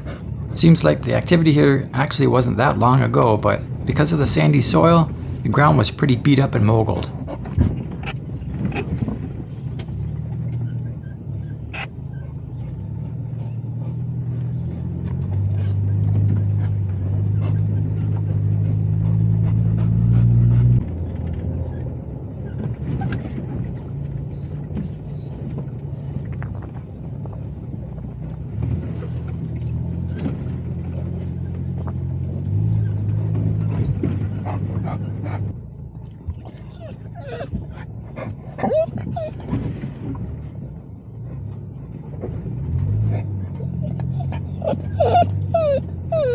It was relatively slow going, that is, until some tree fell, halted our progress altogether.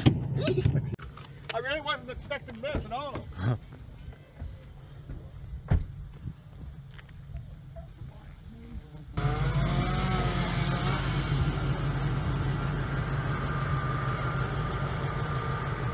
Because of the size of the trunk on this one, it needed to be cut up into manageable sizes to allow hand bombing.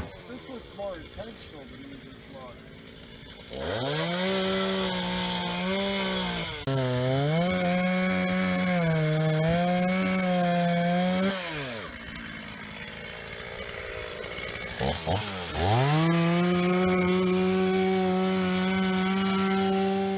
Again, travel was somewhat slow, but at least we weren't dealing with massive alders.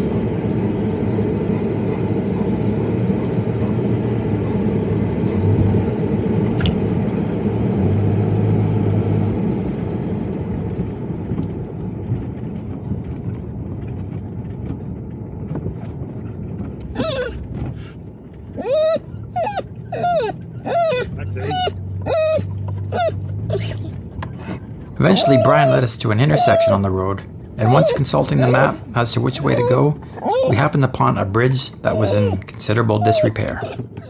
The consensus immediately was to abandon the idea of attempting a crossing, and instead go back to the intersection and see if another way south was possible. And well, to put it plainly, there wasn't. 2 crossing opportunities were available, both of which were purposely barricaded and the crossing taken down to allow nature to take its course. There's a berm on the other side of that one too. I think it looks like water on the map. Maybe there's a water channel there. Well, could be. They don't want anybody driving in there at night or something. Oh no.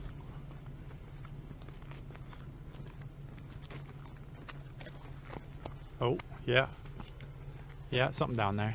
Little ditch right there. That'd be hard to get through there. And why would they put the lumber there, I wonder? Oh.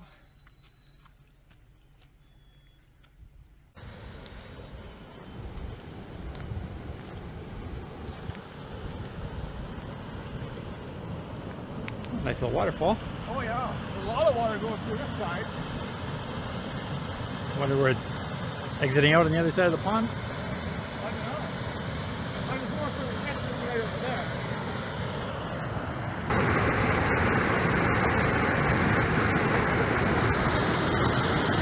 Gilles, with his drone, set it up and got an overview of the situation, but as it turned out, our options were basically On limited. its own? Is it coming back on its own? Yeah.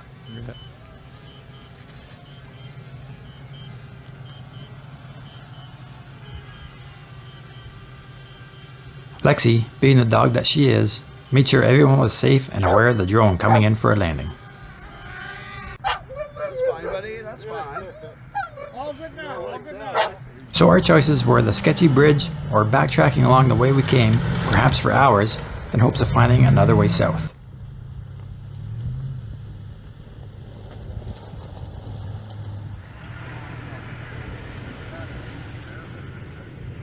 Upon closer inspection of the bridge, my trepidation wasn't put at ease. Very narrow at the crossing, and the surface, being mostly eroded and loose packed sand, didn't inspire much confidence. That is the problem. Of course, if Brian says it's passable, well then, it's most likely passable, particularly if he's going to be the first one across it.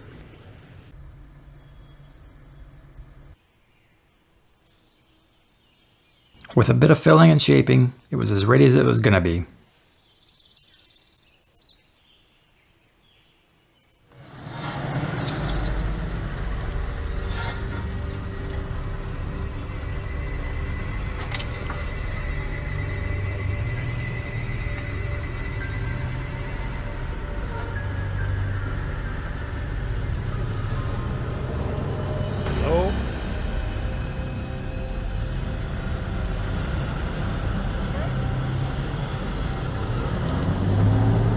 Brian making that look relatively easy in his mid-sized Toyota, but with Jake being the first one in the full-size truck, I was holding my breath.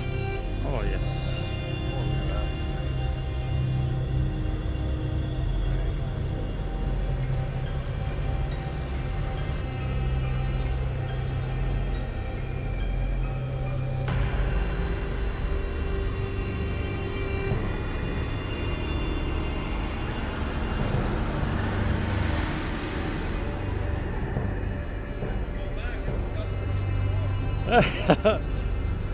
Lee being the last one over, and with the structure showing some deterioration from the previous crossings, didn't want to waste any time loitering his Tundra anywhere over that bridge.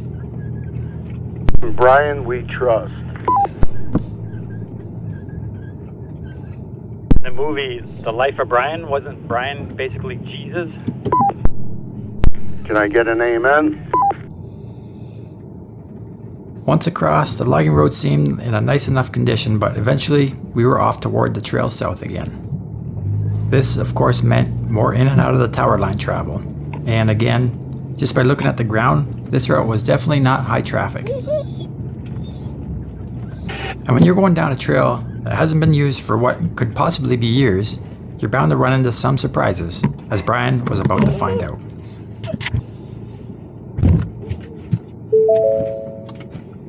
At one point, there was probably a functioning culvert in place here, which now obviously was partially eroded away. But with the thick brush and the clouding skies, it wasn't all visible from the driver's seat. Brian's front passenger wheel fell straight into a deep hole and hung him up on the frame, rendering him stuck.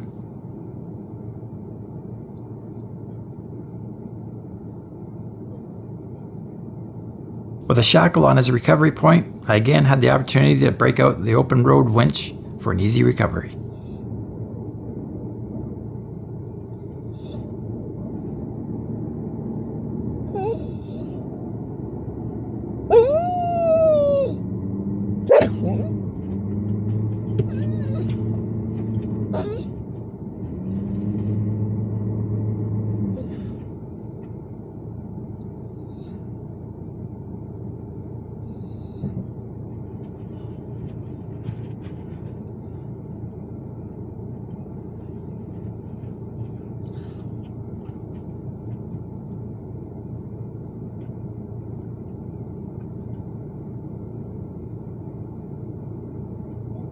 With Brian pulled out and after taking a look at the crossing, Gilles went over to help spot us over.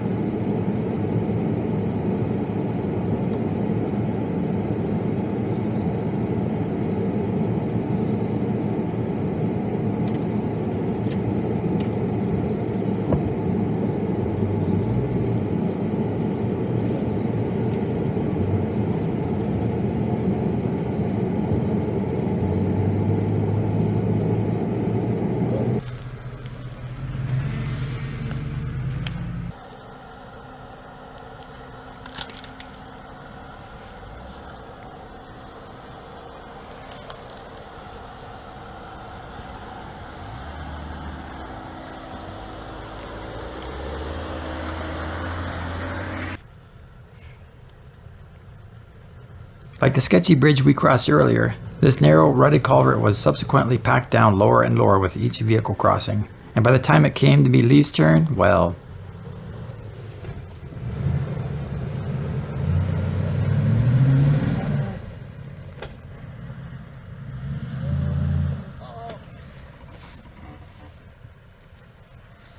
Need a yank.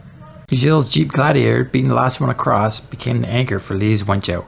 For those of you keeping score, that's 3 Toyota recoveries so far on this expedition.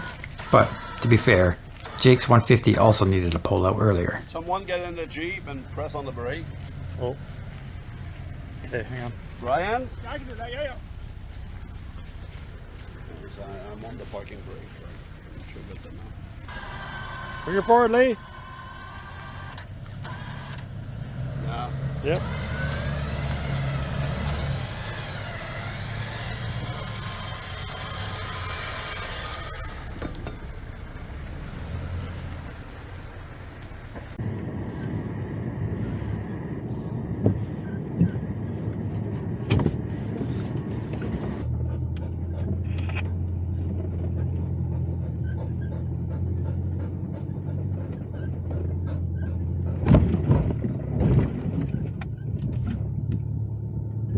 Once again underway, the trail again looked relatively unused, and once again we came across another semi-washed out culvert crossing.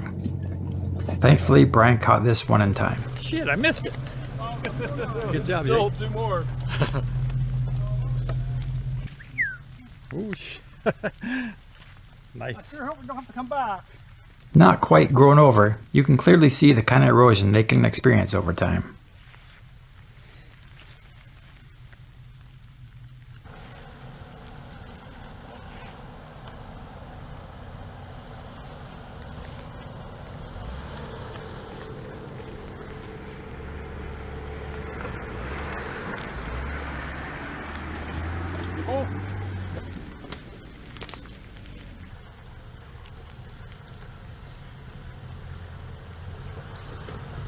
The bigger tires on the Tundra definitely help smooth over the deep potholes like this one.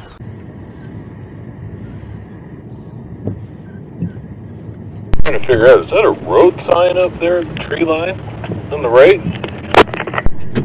The bridge out sign. Uh-oh. Down the hydro right away once again, Lexi needed some reassuring while approaching another bridge crossing. That's me. Going over the bridge, I know. I know, it's stressful. I know. Okay. There we go. We're safe.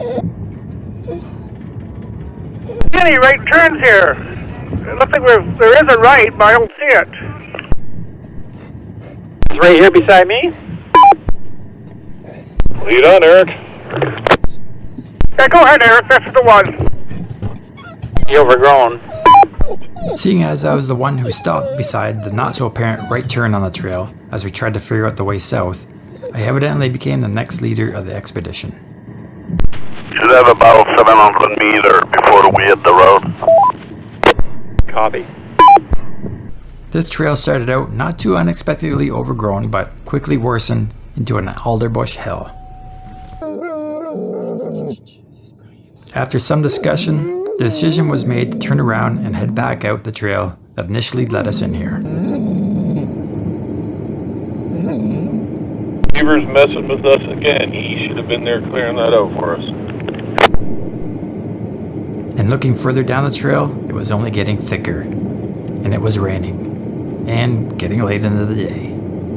After advancing about 100 meters or so, I was basically parked and walking ahead with my pruning saw, clearing away the thicker stuff as I went, such was the ground coverage. Just crazy the amount of bush here on the trail, and this after most of the big stuff was already cut away. We eventually made it back onto a more readily defined trail heading south once again. Today was day 6 on the Timmins expedition, and we were expecting just one more night on the route.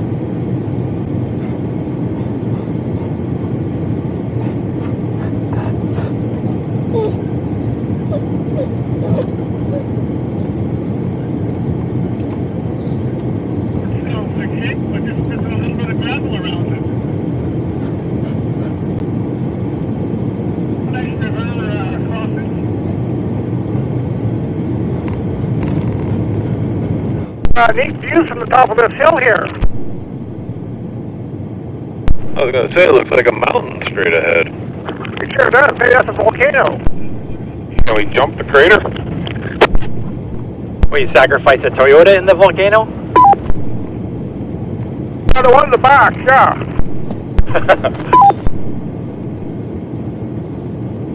Brian had marked a spot on his Gaia map of a scenic outlook coming up, and I've seen posting on this one on various Overland Facebook groups. Point marked lookout up here somewhere. It's not that far on the right hand side. I've seen that rock before.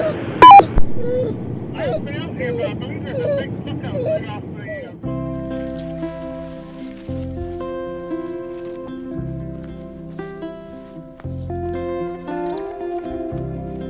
Oh shit. Rocks are slippery.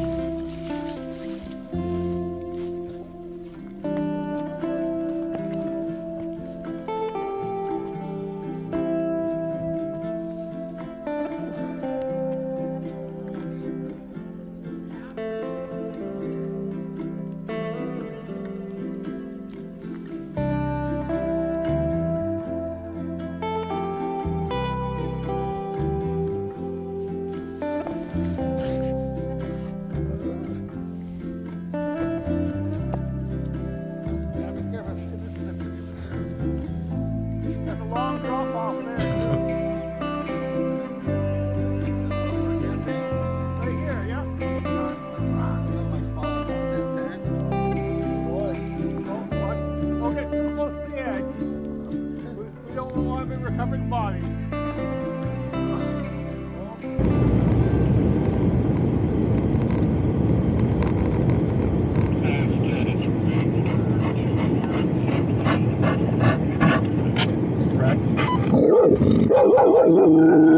How to find that epic camping spot.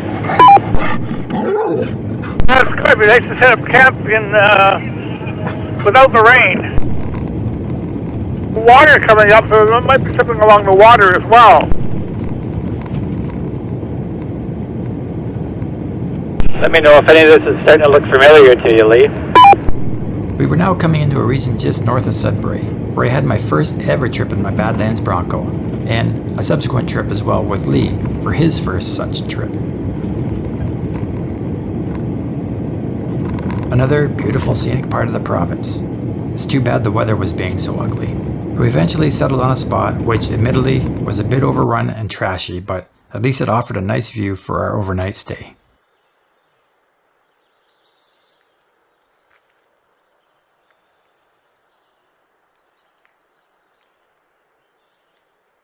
After getting a quick hot meal in and getting a good night's sleep to the sound of the pattering rain, we awoke yet again to grey skies, but thankfully without the rain.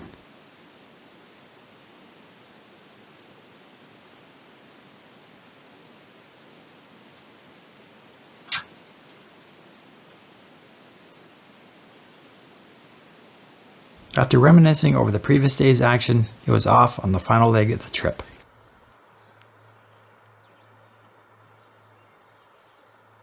Everybody ready to roll? Good to go. 20 after 10. I think that's the go time every day we've been on this trip. Signs of civilization was becoming more obvious and frequent. Truck coming the other way for us. You gonna air up here, or? Air up here. This is the end of the dirt now. As we stopped to air up for the final time, it was almost sad to think that the trip was now coming to a close. After 7 days and over 1,700 kilometers, we were now looking at the end of the Star Expedition. As it's obvious to all my viewers, most of my trips are done solo with my dog Lexi. While not always the smartest way to travel when you're in the rugged, remote regions, the solitude and the self-reliance is what appeals to me the most.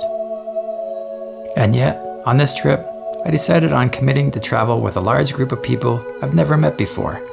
Put my trust into them having my back and I theirs, knowing that whatever may happen, we had the assurance that we weren't alone. Sharing a passion and the experience with like-minded travelers and creating friendships and memories that will last a lifetime was the biggest takeaway for me on this trip. Sitting around a campfire at night is always something special everyone enjoys. Sitting around the campfire with a bunch of buddies, sharing stories and laughs simply can't be beat. Almost immediately there was off and on talk about doing a repeat, and everyone seemed to be in agreement. And besides, we never did get to see the Shania Museum. Another mention since the end of this trip was talk of a Trans-Taiga expedition, the goal of which is being the furthest one can be from civilization anywhere in North America by road. It's looking like this one might actually be a go too. Once of course, I find someone who wants to offer me a tire sponsorship.